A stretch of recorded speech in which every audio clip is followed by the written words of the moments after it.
पिताजी जल्दी चलिए, वरना मैं आज स्कूल में देरी से पहुंचूंगा। मेरी टीचर बहुत गुस्सा करती है। हाँ हाँ बेटा, अभी चलते हैं, बस 2 मिनट रुको।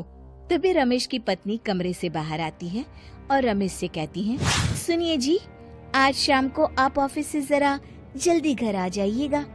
याद है ना, आज आपको मुझे शॉपिंग कराने के लिए लेकर जाना है। अरे भाग्यवान, इस महीने हाथ जरा तंग है। मेरी मानो तो शॉपिंग का विचार कुछ दिनों के लिए अपने दिमाग से निकाल ही दो। मैं तुम्हें अगले महीने पक्का शॉपिंग कराने ले जाऊंगा। अभी मुझे चलना चाहिए, वरना राजू को स्कूल पहुंचने में देर हो जाएगी। देखिए जी, अब आपके ये बहाने पुराने हो चुके हैं। मैं कुछ नहीं जानती। आज शाम को मुझे शॉपिंग करने जाना है, मतलब जाना है।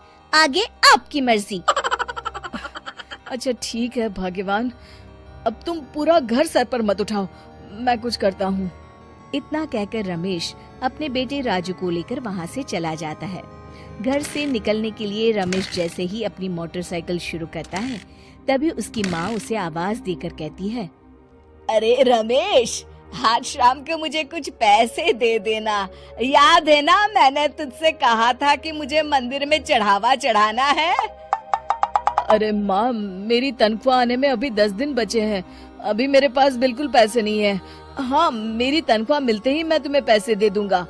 रमेश की माँ चिढ़कर कहती है, अरे तेरा दिमाग तो खराब नहीं हो गया? मैंने तेरे भरोसे मंदिर के पुजारी जी से वादा कर दिया है और तू कह रहा है कि पैसे नहीं है। अब मैं पुजारी जी को क्या जवाब दूंगी? तुझे तो मेरी इज्जत की भी कुछ परवाह नहीं है। अच्छा ठीक है माँ, अब तुम गुस्सा मत करो, मैं शाम तक कुछ इंतजाम करता हूँ। इतना कहकर रमेश वहाँ से चला जाता है। फिर दोपहर को जब रमेश अपने दफ्तर में बैठा होता है, तब उसे अपनी पत्नी और माँ की बातें याद आती हैं। रमेश अपने दफ्तर के एक साथी मोहन से कुछ रुपए उधार मांगता है। अरे भाई मोहन, मेरा एक छोटा सा काम कर दो, मुझे कुछ रुपयों की सख्त जरूरत है।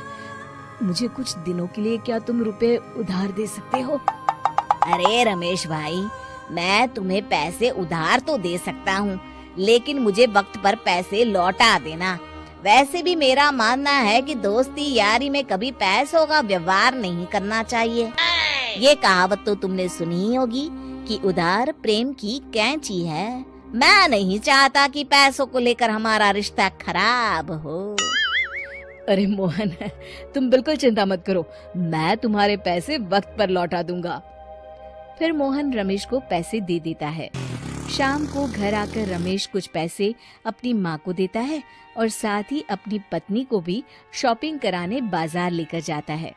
रमेश की पत्नी और उसकी माँ का स्वभाव जरूरत से ज्यादा खर्चीला होने के कारण दोनों हमेशा बेवजह पैसे खर्च करती हैं। फिर एक दिन, सुनिए जी, अगले हफ्ते हमने छुट्टियों में कहीं बाहर जाने का प्लान बनाया था। आपने पैसों का इंतजाम कर लिया ना?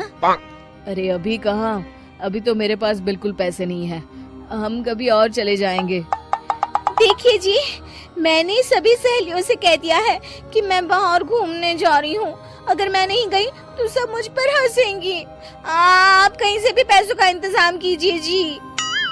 इतना कहकर रमेश की पत्नी वहाँ से चली जाती है। वहीं दूसरी तरफ रमेश की माँ भी तीर्थ यात्रा जाने की जिद करती है और रमेश से पैसे मांगती है। फिर अगले दिन रमेश एक सेठ से पैसे उधार लेकर अपनी पत्नी और बेटे को घुमाने ले जाता है और अपनी माँ को भी तीर्थ यात्रा पर भेज देता है। लेकिन जैसे ही रमेश अपनी छुट्टियाँ बिताकर वापस आता है, कर्जदार उसका जीना मुश्किल कर देते हैं। इतना ज्यादा कर्ज एक साथ अपने ऊपर देख रमेश काफी परेशान रहने लगता है। फिर एक दिन राजू की स्कूल की फीस वक्त पर न भर पाने के कारण रमेश को स्कूल में बुलाया जाता है। स्कूल के प्रिंसिपल साहब रमेश को सख्त हिदायत देते हैं कि अगर वक्त पर स्कूल की फीस नहीं भरी गई तो उनके बेटे का नाम स्कूल से काट दिया जाएगा। अपने बेटे की स्कूल की फीस भरने के लिए रमेश अपने दोस्त गिरधारी से कुछ पैसे उधार ले लेता है और स्कूल की फीस भर देता है। रमेश की माँ और उसकी पत्नी खर्चे और घर की जिम्मेदारी संभालते संभालते धीरे धीरे रमेश पूरी तरह कर्ज में डूब जाता है। और तभी एक दिन दफ्तर में काम करते समय रमेश की तबीयत अचानक बिगड़ जाती है। और वो बेहोश होकर गिर पड़ता है। उसे जल्दी से पास के एक अस्पताल में भर्ती कराया जाता है। रमेश के घर वालों को ये बात पता चल जाती है तो वे सभी अस्पताल पहुंचते हैं। अस्पताल के डॉक्टर साहब उन्हें बताते हैं, देखिए, देर रात तक जागने और जरूरत से ज्यादा काम करने की वजह से इन्हें चक्कर आ गया था।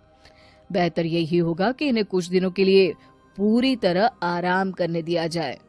रमेश की हालत देखकर उसके बेटे राजू को बहुत गुस्सा आता है और वो अपनी दादी और माँ से कहता है, माँ, दादी, मैं इतना छोटा हूँ, फिर भी मैं इतना समझता हूँ कि पिताजी दिन रात दफ्तर में काम करके पैसे कमाते हैं।